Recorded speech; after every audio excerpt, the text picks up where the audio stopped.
अस्सलाम वालेकुम। मैं ज़ैबा खालिद, इंशाल्लाह आप लोग ठीक ठाक होंगे। मैं कुछ दिनों से गैर हाज़िर थी अपने कुछ चक्करों में बीमारी के, लेकिन मैं ख़बरों से बिल्कुल गाफ़िल नहीं थी। मुझे सब ख़बरों का इल्म था, मैं जानती थी क्या हो रहा है। वैसे भी हुकूमत शदीद डिप्रेशन का शिकार है जब से ये आइन तरमीम के के लिए के बारे में बात हुई है। अब आपस में लड़ रहे हैं, उन्हें मालूम है। कभी कल तो सारा दिन इतना अजीब व गरीब गुजरा, इतनी मज़े की ख़बरें थी कि सुन सुन के भी हंसी आ रही थी। कभी मौलाना के साहब के घर एक पार्टी जा रही थी, कभी दूसरी पार्टी जा रही थी, कभी एक पार्टी जा रही थी, कभी आप देखें इक़्तिदार के लिए और चंद वोटों के लिए वो किस तरह मौलाना साहब के पैर पकड़ रहे थे। बल्कि उन्होंने नमाज भी पढ़वा दी। मौलाना साहब ने इतना तंग किया, लग रहा है उन्होंने एक देग पका के रखी हुई थी हलवे की, जो वो सबको खिला खिला के फारिग कर रहे थे, लेकिन उन्होंने किसी की बात नहीं मानी।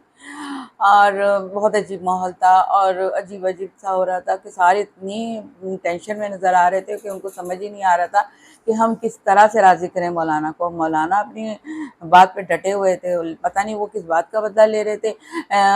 या तो वो हुकूमत से कोई बदला ले रहे थे या अपोज़िशन से कोई बदला ले रहे थे। उन्होंने सबको पागल बना दिया और ये बनते रहे, बैठे रहे। आप बताएँ, एक दिन असेंबली का जो होता है इजलास, 6 करोड़ कितना रुपए लग जाते हैं, और ये हमारे ही मुल्क के लोगों के पैसे होते हैं, आवाम के, जो आप लोग इस तरह उड़ा देते हैं, बैठ के चले जाते हैं।